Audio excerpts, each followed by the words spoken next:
queridos, o nosso coração reverencia os vossos corações. Uma alegria muito grande poder revê-los novamente no espaço físico da nossa sociedade querida. Sejamos nós encarnados ou desencarnados. 150 anos, agora no dia 1º de agosto, desta obra de iluminação. O céu e o inferno, ou a justiça divina segundo o Espiritismo. Ela é um desdobramento da 4ª parte da nossa obra fundamental, o Livro dos Espíritos, das Esperanças e Consolações. Muitos benfeitores, sejamos encarnados ou desencarnados, escreveram sobre esta obra. Nós estamos trazendo da 2ª parte da mesma, onde trata os exemplos, tratando de expiações terrestres, um caso muito interessante. Queremos compartilhar porque tocou o nosso coração. E como nós não podemos ser felizes sozinhos, né? A gente compartilha e vice-versa as descobertas que fazemos, né? Importantíssimo que isso seja colocado. Marcel, o menino do número 4, reencarnações para aprender a bem sofrer, né? Uma proposta interessante, como é que nós tiramos lições extraordinárias do próprio sofrimento. Ele está aí, Marcel, como nos foi passado, é uma gravura da época, né, que retrataria o estado desse menino. Daqui a pouco nós vamos saber a história dele. Aqui está, por incrível que pareça, o Marcel de hoje, né? Nós também vamos trabalhar, tem um videozinho que trabalha com o Marcel de hoje, né? Muito importante o paralelo e como é que estas coisas acontecem. Nós já deveríamos ter aprendido as lições que o próprio Marcel nos propôs, mas ainda reencarnam espíritos nessa situação, para nos ensinar a bem sofrer, a tirar o proveito real da função que o sofrimento tem nas nossas vidas. Bem, vamos seguir um roteiro, como sempre, pedagogicamente a doutrina é perfeita, ela trabalha isso e nós seguimos sempre a proposição do codificador. O protexto de espírito adolescente que diz que não pediu para nascer. Veja que nós estamos falando não da personalidade, do espírito, né? Criador carrasco, um pai de infinita bondade. Espíritos sirineus e as suas fundamentais missões, as provas mais endurecidas e a condição sine qua non para a harmonização da consciência de culpa, o karma de todos nós e algumas considerações finais. Vamos seguir esse roteiro para que a gente possa realmente trazer à baila a proposição de como tirar lições do sofrimento, né? Como é que a gente trabalha isso na nossa vida para que a gente consiga suplantar e sair bem da própria existência. Nós vamos seguir algumas premissas. A primeira delas é fundamentada na questão 909 do Livro dos Espíritos e é a constatação da real possibilidade, veja que nós estamos falando da real possibilidade, de vencer as más inclinações, utilizando-se da vontade e de esforços muito insignificantes. Os Espíritos até acentuam essa proposição, né? Bem, mergulhando no Livro dos Espíritos, nós queremos fazer uma pequena introdução a respeito disso. A questão 258 inicia o nosso trabalho, né? Quando na erraticidade é o período que nós, entre uma encarnação e outra, estamos na dimensão espiritual, fazendo um planejamento para mergulharmos aqui no mundo físico. Antes de começar a nova existência corporal, tem o espírito consciência e previsão do que lhe sucederá no curso da vida terrena? E aí não temos saída, né? Porque é dito com todas as letras. Ele próprio escolhe o gênero de provas, porque há de passar. E nisto consiste o seu livre-arbítrio. Olha em que consiste o nosso livre-arbítrio. Em escolher o gênero de provas que vamos passar no mundo físico. Claro que há exceções, mas em tese, em geral, é isso, né? Continua o nosso insigne codificador. Não parece natural, agora na 266, que se escolham as provas menos dolorosas? Olhe um outro ponto de vista interessante. Pode parecer a vós, que estamos aqui agora, encarnados, né? Estamos encarnados. Ao Espírito não. Quando nós estamos do outro lado, nosso ponto de vista é outro, né? Logo que esse se desliga da matéria, cessa toda a ilusão. E outra passa a ser a sua maneira de pensar. Por isso que nós colocamos aqui esse subtítulo de que espíritos adolescentes, eu não pedi para nascer. Na realidade, como diz uns companheiros muito queridos nossos, nós imploramos, né, para renascer. O quanto antes. A 3:5, continuando, diz o seguinte: cabe ao espírito a escolha do corpo em que encarne, ou somente a do gênero de vida que lhe sirva de prova? Pode também escolher o corpo. Porquanto, nós vamos ver o caso do Marcel, que se aplica ao caso do Marcel. Porquanto as imperfeições que este apresente ainda serão para o espírito provas que lhe auxiliarão o progresso, isso é verdade. Vejam um detalhe, o espiritismo sempre tem um porém, né? Aqui de novo, ó. Se vencer os obstáculos que lhe oponham. E como é que a gente vence isso? Nós vimos aqui nas questões anteriores, né? Esforço, colocar a vontade, e esforços muito insignificantes, mas precisa fazer esforço. Nem sempre, porém, lhe é permitido a escolha do seu invólucro corpóreo, mas simplesmente a faculdade de pedir que seja tal qual. Pelo menos a gente pode pedir, né? Agora, as decisões muitas vezes vêm do escalão superior, como sugestão. O pressentimento é sempre um aviso do espírito protetor? Avançando na questão 522. Tudo isso tem relação com o que nós vamos falar. É o conselho íntimo e oculto de um espírito que vos quer bem. Também está na intuição da escolha que se haja feito. É a voz do instinto, antes de encarnar, tem o espírito conhecimento das fases principais de sua existência, isto é, do gênero das provas a que se submete. Vejam que vai sempre acentuando a coisa. Tendo estas caráter assinalado, ele conserva no seu foro íntimo uma espécie de impressão de tais provas, e esta impressão, que é a voz do instinto, fazendo-se ouvir quando lhe chega o momento de sofrê-las, se torna pressentimento. Estou desconfiado, é porque o trem está vindo. Interessante, a gente vai aprendendo estas coisas. Acordo que eu, self, fiz quando vim para cá me tornar personalidade. Eu fiz, né? Lá na dimensão espiritual. A 663 também guarda relação com esse assunto. Ela é extensa, mas tem muitos ingredientes. Daria para a gente ficar falando aqui o dia inteiro. Podem as preces que por nós mesmos fizermos mudar a natureza das nossas provas e desviar-lhes o curso? Como a gente vê, com todo respeito, meus irmãos, o dia inteiro alguém pedindo para que Deus resolva o nosso problema. Que desça um anjo e resolva o nosso problema. O dia inteiro isso está se tornando uma coisa terrível. Como é que as criaturas não acordam para isso? As vossas provas estão nas mãos de Deus, e algumas há que têm de ser suportadas até o fim. Mas Deus sempre leva em conta a resignação. A prece traz para junto de vós os bons espíritos, e dando-vos este a força de suportá-las corajosamente, menos rude ela vos parece. Mas a gente já tinha visto isso. Vinde a mim, vós que estáis atribulados, aflitos, que eu vos aliviarei. Olha de que maneira. Hemos dito que a prece nunca é inútil quando bem feita, porque fortalece aquele que ora, o que já constitui grande resultado. Ajuda-te a ti mesmo e o céu te ajudará, bem o sabes. Demais, não é possível que Deus mude a ordem da natureza ao sabor de cada um. Porquanto, o que do vosso ponto de vista mesquinho e do da vossa vida efêmera vos parece um grande mal, é quase sempre um grande bem na ordem geral do universo. Além disso, de quantos males não se constitui o homem o próprio autor? Pela sua imprevidência ou pelas suas faltas. Ele é reeducado naquilo em que se comprometeu moralmente. Todavia, as súplicas justas são atendidas mais vezes do que supõe, só que nós não vemos.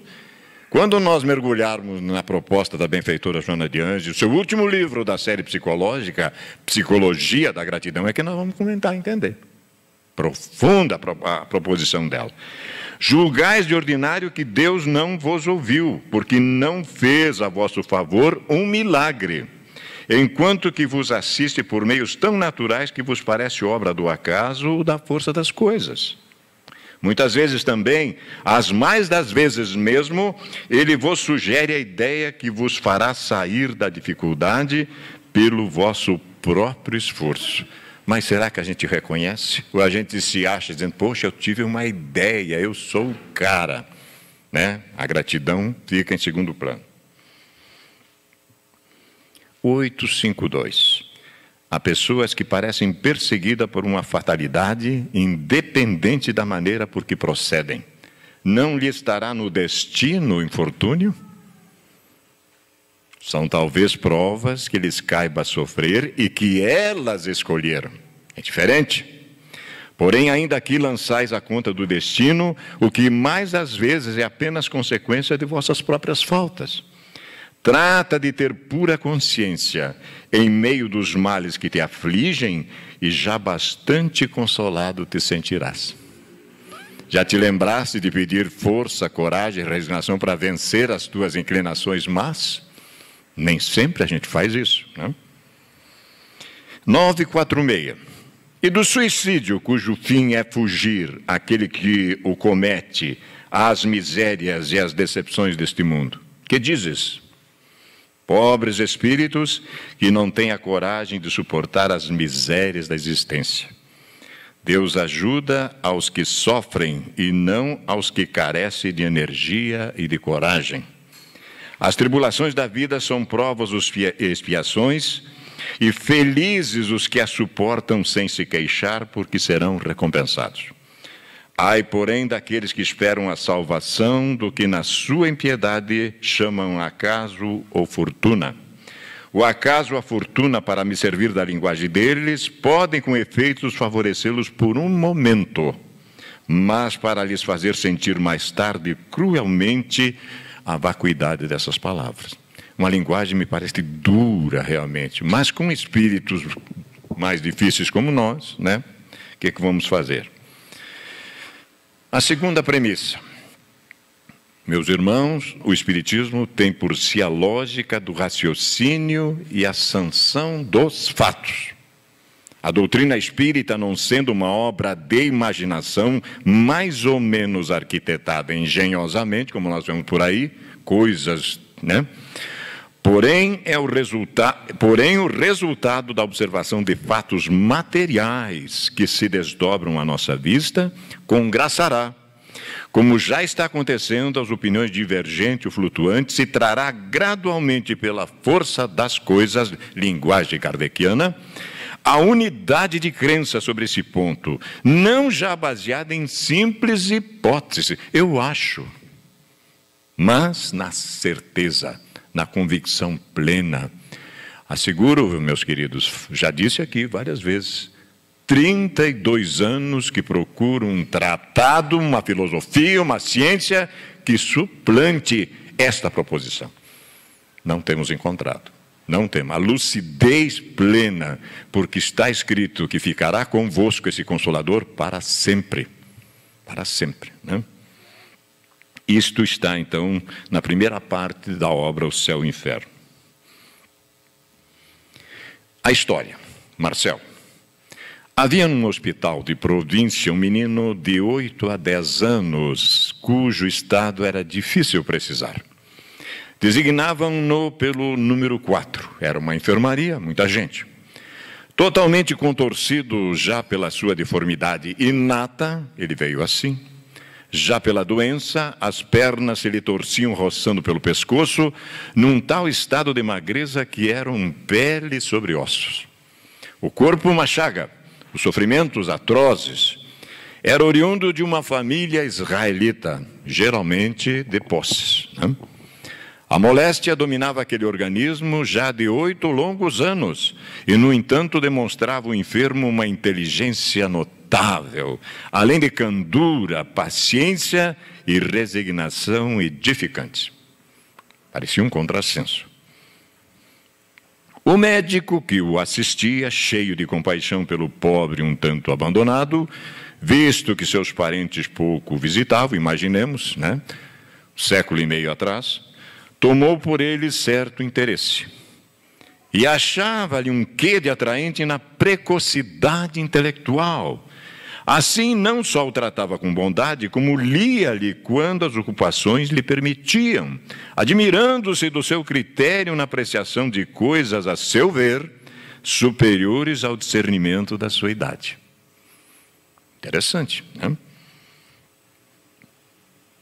Um dia o menino disse-lhe: doutor, tenha a bondade de me dar ainda uma vez aquelas pílulas ultimamente receitadas. Para quê? Replicou-lhe o médico, se já te ministrei o suficiente e maior quantidade pode fazer-te mal. É que eu sofro tanto que dificilmente posso orar a Deus para que me dê forças, pois não quero incomodar os outros enfermos que aí estão. Essas pílulas fazem-me dormir e, ao menos, quando durmo, a ninguém incomodo. Nobreza, nobreza extraordinária. Aqui está quanto basta para demonstrar a grandeza desse espírito encerrado num corpo informe. Onde teria ido essa criança a aurir tais sentimentos? Certo, não foi no meio em que se educou. Além disso, na idade em que principiou a sofrer, não possuía sequer o raciocínio. Onde será, meus irmãos? Olha como a gente começa a verificar. Porque se Deus é soberanamente bom e justo, alguma coisa está errada. Se nós tivermos só uma existência física, está tudo errado. Que justiça é essa? Né? Por que isso? Vamos ver. Tais sentimentos eram-lhe inatos, veio com ele. Mas então por que se via condenado ao sofrimento, admitindo-se que Deus houvesse concomitantemente criado uma alma assim tão nobre e aquele mísero corpo instrumento dos suplícios? Não faz sentido. É preciso negar a bondade de Deus ou admitir a anterioridade de causa, o raciocínio lógico. Isto é, a preexistência da alma e a pluralidade das existências, o princípio fundamental da doutrina, que não o inventou porque ele é uma lei natural. Queiramos ou deixamos de querer, acreditamos, não interessa, nós vamos renascer tantas vezes quanto forem necessárias. É lei universal, não tem como fugir disso. Os últimos pensamentos desta criança, ao desencarnar, foram para Deus e, lógico, olha a gratidão, e para o caridoso médico que dela se condoeu. Mas muito justo, né? Decorrido algum tempo, foi evocado na Sociedade de Estudo, da Sociedade Parisiense de Estudos de Paris, Sociedade Espírita, né? O primeiro centro espírita do mundo, onde deu a seguinte comunicação, 1863. Aí ele fala, o Espírito fala agora. A vosso chamado vim fazer que a minha voz se estenda para além deste círculo. Está chegando para nós hoje, hoje para nós, né? Tocando todos os corações. Oxalá seu eco se faça ouvir na solidão, lembrando-lhes que as agonias da terra têm por premissa as alegrias do céu. Por isso, bem sofrer, meus irmãos, tirar proveito disso. E algumas provas nós vamos ter que passar. Não tem jeito, né? Que o martírio não é mais do que a casca de um fruto deleitável, dando coragem e resignação. Menino, P8, mas aonde? Menino, né? Obviamente que rapidamente retoma a sua estrutura, né? A grande estrutura que conquistou. Essa voz lhes dirá que sobre o catre da miséria estão os enviados do Senhor, cuja missão consiste na exemplificação de que não há dor insuperável. Detalhe, desde que tenhamos o auxílio do Onipotente e dos seus bons espíritos. Essa voz lhes fará ouvir lamentações de mistura com preces, para que lhes compreendam uma harmonia piedosa, bem diferente da de coros de lamentações mescladas com blasfêmias. Um dos vossos bons espíritos, grande apóstolo do Espiritismo, cedeu-me o seu lugar por esta noite. Olhem só, Santo Agostinho ia se comunicar naquela noite, deu preferência ao Espírito por causa da lição, né?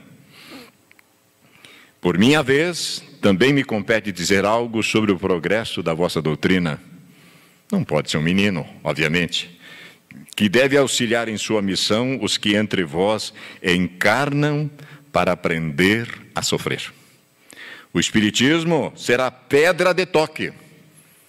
Quando esta doutrina, meus queridos, que por muitos está sendo ignorada, bater no interesse pessoal, aí nós vamos ver a coisa diferente. Aí a gente vai ver, né? Os padecentes terão o exemplo e a palavra. E então as imprecações se transformarão em gritos de alegria e lágrimas de contentamento. É o que nós esperamos, né? É o que nós esperamos. Pelo que afirmais, o codificador falando, parece que os vossos sofrimentos não eram expiação de faltas anteriores. Deduziu, lógico, né? O codificador já deduziu isso. E agora ele vai explicar.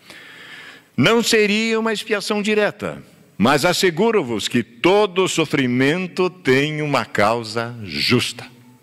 Por isso a benfeitora escreveu ali, libertação do sofrimento. Ela dá toda a dica para nós ali. Aquele a quem conheceste tão mísero foi belo, grande, rico e adulado. Eu tivera aduladores e cortesãos, fora fútil e orgulhoso. Anteriormente fui bem culpado. Reneguei Deus, prejudiquei meu semelhante, mas expiei cruelmente primeiro no mundo espiritual e depois na terra. Os meus sofrimentos de alguns anos, apenas nesta última encarnação, suportei-os eu anteriormente por toda uma existência que raiou pela extrema velhice. Quer dizer, ele já tinha passado a encarnação anterior, toda ela em sofrimento, que era consequência da outra ainda, da anterior ainda, né? Por meu arrependimento, na anterior, reconquistei a graça do Senhor, o qual me confiou muitas missões, inclusive a última, que bem conheceis, e fui eu quem a solicitou, para terminar minha depuração. Me falta um pouco, eu ainda não estou com a consciência em paz, gostaria de transformar a minha expiação numa prova, para ensinar a bem sofrer. Isso é possível? E parece que ele conquistou isso. Vejam só. Adeus, amigos. Tornarei algumas vezes. A minha missão é de consolar e não de instruir. Há, porém, aqui muitas pessoas cujas feridas jazem ocultas. Quem não as tem, meus irmãos? Quem não as tem? E essas terão prazer com a minha presença. Marcelo. Mas, geralmente é assim que as crianças chegam na dimensão espiritual, são recebidas, né, pelos sua família espiritual, e toda noite nós temos liberdade condicional. O que fazemos com ela é a questão de foro íntimo, de livre-arbítrio. Mas toda noite temos liberdade condicional e treinemos algo muito parecido com a desencarnação. Treinemos, né? Toda noite. Instruções do guia do médium. Pobrezinho, sofredor, definhado, ulceroso e disforme. Nesse asilo de misérias e lágrimas, quantos gemidos exalados. Ponto de vista do benfeitor. E como era resignado, e como lobrigava já então o termo do sofrimento, apesar da tenridade. No além-túmulo, pressentia a recompensa de tantos gemidos abafados e esperava. E como orava também por aqueles que não tinham resignação no sofrimento, pelos que trocavam prece por blasfêmia. Foi-lhe lenta a agonia, mas terrível não lhe foi a hora do transpasse, que o codificador chama aqui na segunda parte do passamento, né? Certo, os membros convulsos contorciam-se, oferecendo ao assistente o espetáculo de um corpo disforme a revoltar-se contra a sorte. Nessa lei da carne que a todo custo quer viver. Mas um anjo bom lhe pairava por sobre o leito mortuário e cicatrizava-lhe o coração. Depois esse anjo arrebatou nas asas brancas esse espírito tão belo, a escapar-se de tão horripilante corpo. E foram estas as palavras pronunciadas: glória a vós, Senhor meu Deus. E o espírito subiu ao Todo-Poderoso, feliz, e exclamou: eis-me aqui, Senhor, deste-me por missão exemplificar o sofrimento. Terei suportado dignamente a provação? Maravilha. Maravilha se nós conseguirmos, ao retornar para casa daqui a pouco, em breves dias, alguns anos, e encararmos a nossa família espiritual, nosso espírito avalista, e dizer: melhorei, consegui avançar. Isso seria muito, muito bom. Será muito bom, né? Hoje, a pobre criança avulta, apaira no espaço. Veja que a pobre criança está entre aspas, né? Vai do fraco ao humilde, a todos diz esperança e coragem. Livre de todas as impurezas da matéria, ele aí está junto de vós a falar-vos, a dizer-vos não mais com esta voz fraca e lastimosa, porém agora firme: todos que me observaram, viram que eu não murmurava, auriram nesse exemplo a calma para os seus males, e seus corações se tonificaram na suave confiança em Deus, que outro não era o fim da minha curta passagem pela terra. Então, Santo Agostinho fala sobre ele, né? E aqui a gente, quando estava montando o texto, nós tiramos esse material de um blog. E o companheiro que coordena esse blog nos dá mais uma informação que não constava do texto. Vejam só. Diz ele para nós assim: em meio às minhas orações e lágrimas por Marcel, mas alguém foi tocado. Alguém me diz em meu silêncio que os companheiros de hospital dele, daquela enfermaria que ele não queria incomodar, eram seus antigos empregados, que ora espiavam suas próprias faltas, muitas por ele mesmo ordenadas ou orientadas. O companheiro e mestre da hora do desvario retorna para ser companheiro e mestre da hora de bem sofrer. Digo, meu Deus do céu, mais isso ainda, né? Veio junto também, está vendo? Né? Deus o abençoe. E esta é uma informação que está além que nós não tínhamos. Terceira premissa.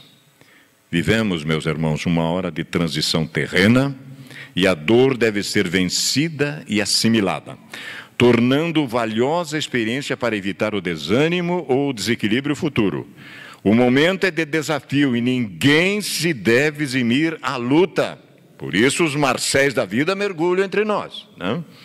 Reservemos um pouco do nosso tempo realizando gratuitamente algo de bom e de belo em favor do nosso próximo, portanto da humanidade, e veremos que se apagarão as chamas devoradoras que ameaçam de extinção a vida no planeta. A benfeitora querida diz isso no livro Otimismo. Só podia ser Otimismo, né? O nome do livro. Uma obra-prima como todas obras da benfeitora. Alguém lembra dessa senhora? Agora melhorou? E agora? Essa senhora chama-se Ana Landi. É uma editora. Acabou de publicar a biografia do nosso querido Divaldo Franco. E vai publicar a biografia de alguém muito especial que nós vamos conhecer agora, né? Um Marcel dos nossos tempos. Boa tarde. O Bahia Meio-Dia de hoje começa mostrando para você aí de casa a história de Cláudio Vieira de Monte Santo, lá do sertão da Bahia.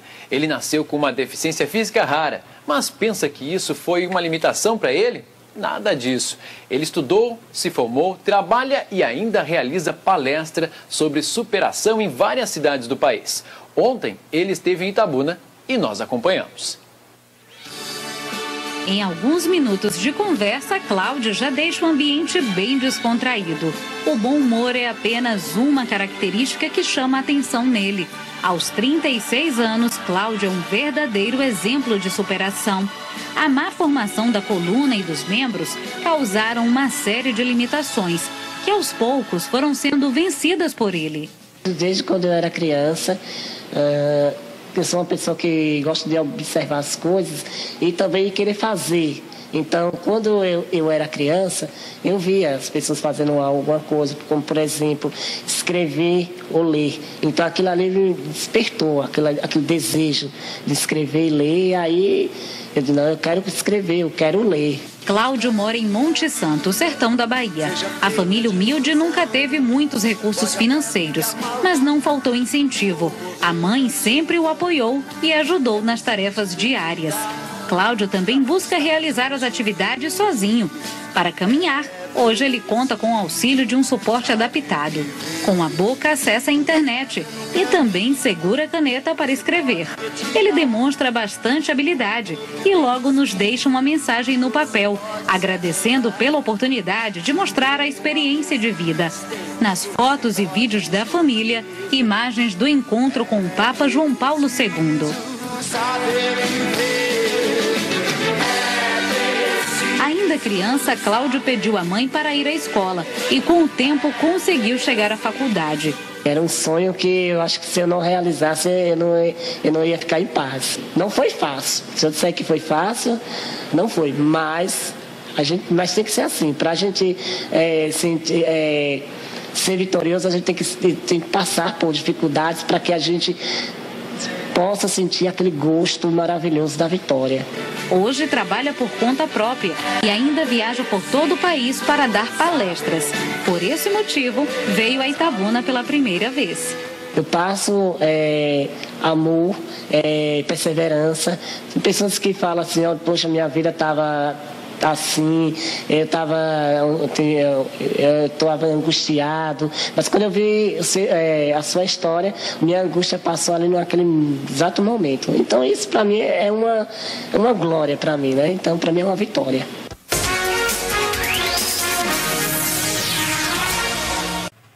Ilustração feita, seguimos em diante.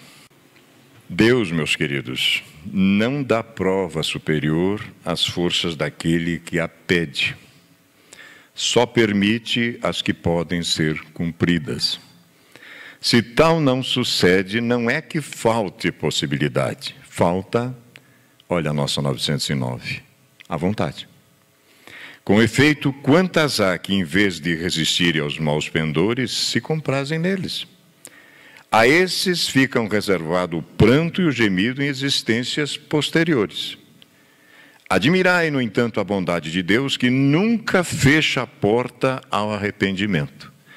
Vem um dia em que, ao culpado, cansado de sofrer, com orgulho afinal abatido, Deus abre os braços para receber o filho pródigo que se lhe lança aos pés. As provas rudes, prestemos atenção, meus queridos. Ouvi-me bem. São quase sempre indício de um fim de sofrimento e de um aperfeiçoamento do espírito. De novo, a condição: quando aceitas com o pensamento em Deus. É um momento supremo no qual, sobretudo, cumpre ao espírito não falir murmurando, se não quiser perder o fruto de tais provas e ter de recomeçar. Em vez de vos queixardes, agradecei a Deus o ensejo que vos proporciona de vencerdes, a fim de vos deferir o prêmio da vitória. O que o Cláudio estava falando aí. O prêmio da vitória. Mas que ele leu esse texto aqui, né? Então, saindo do turbilhão do mundo terrestre, quando entrardes no mundo dos espíritos, sereis aí aclamados como o soldado que saiu triunfante da refrega. Sem dúvida, a recepção será outra. De todas as provas, meus queridos, as mais duras são as que afetam o coração. Um que suporta com coragem a miséria e as privações materiais, sucumbe ao peso das amarguras domésticas, pungindo da ingratidão dos seus. Vejam-se. Amarguras domésticas, porque está escrito com todas as letras: o homem terá como adversários de sua própria casa, além da sua casa interior, a sua casa física, porque não renasce só anjos na nossa casa, afetos e desafetos, e nós temos que saber trabalhar isso, né? Ah, que pungente angústia é essa! Mas em tais circunstâncias, que mais pode eficazmente restabelecer a coragem moral do que o conhecimento das causas do mal e a certeza de que, se bem haja prolongado despedaçamento da alma, não há desesperos eternos, porque não é possível, seja da vontade de Deus, que a sua criatura sofra indefinidamente. Mas lógico, se é soberanamente bom e justo, não podia ser diferente. Que de mais reconfortante, meus queridos, de mais animador do que a ideia de que a cada um dos seus esforços é que depende abreviar o sofrimento mediante a destruição em si das causas do mal. É uma luta titânica. Nós não temos adversários externos. A encrenca, como diz o doutor Alberto Almeida, é conosco mesmo, né? Para isso, porém, preciso se faz que o homem não retenha na terra o olhar e só veja uma existência, que se eleve a pairar no infinito do passado e do futuro. Então a justiça infinita de Deus se vos patenteia e esperais com paciência, porque explicável se vos torna o que na terra vos parecia verdadeiras monstruosidade. É verdade. As feridas que aí se vos abrem, passais a considerá-las simples arranhaduras. Santo Agostinho, de novo, aí agora no capítulo 14 da nossa obra Iluminado, o Evangelho segundo o Espiritismo. A nossa premissa quarta, a última dela, é uma das minhas, que eu sou apaixonado por ela. A 9:22. A soma de felicidade comum a todos os homens. Tenho eu todo o dinheiro do mundo, tenha dinheiro nenhum. Com relação à vida material, é a posse do necessário, relativo. Agora, com relação à vida moral, a consciência tranquila e a fé no futuro. Para todos. Aí é todos, né? Emmanuel, muito querido, colabora finalizando também a primeira parte da exposição. Considerando as elevadas missões dos espíritos que se agigantaram nos louros da virtude, Marcel é um deles, reflitamos nos compromissos anônimos que rogamos com ardor em nós e por nós. Encontraste o marido ideal e a abastança doméstica. No entanto, veja como isso aqui é tudo relativo. Recebeste no próprio sangue o filho retardado que te corta o coração por difícil problema. Onde a felicidade plena neste mundo? Não tem, né? Não tem, não pode. No mundo de expiações e prova, ainda não, né? Um dia compreenderás que noutras épocas foi ele o companheiro que induziste à loucura. Não pode ser diferente. O que é meu retorna para mim. Não foge, é da lei. Dispõe de títulos respeitáveis para luzir nos encargos mais nobres e padeces uma esposa mentalmente fixada na fronteira do hospício. Um dia compreenderás que em estradas distantes foi ela a parceira menos feliz, em cujos pés colocaste uma escorregadia para que resvalasse desamparada na esquina do sofrimento. Tens dinheiro e instrução, mas carrega um pai irascível e intransigente que mais se assemelha a um tigre de sentinela. Um dia compreenderás que ele vive assim por defeitos da educação que lhe impuseste em outra existência. Isso é particularmente, meu querido, para nós. Já vivemos essa situação, nesta existência estamos sofrendo o efeito dela. Nesta existência. Isto aqui é particularmente para nós. Percebes a grandeza da obra de que te responsabilizas, sem achar colaborador que te dê mão no trabalho, arrostando sozinho a obrigação de fazer. Mais uma vez estamos enquadrados aqui.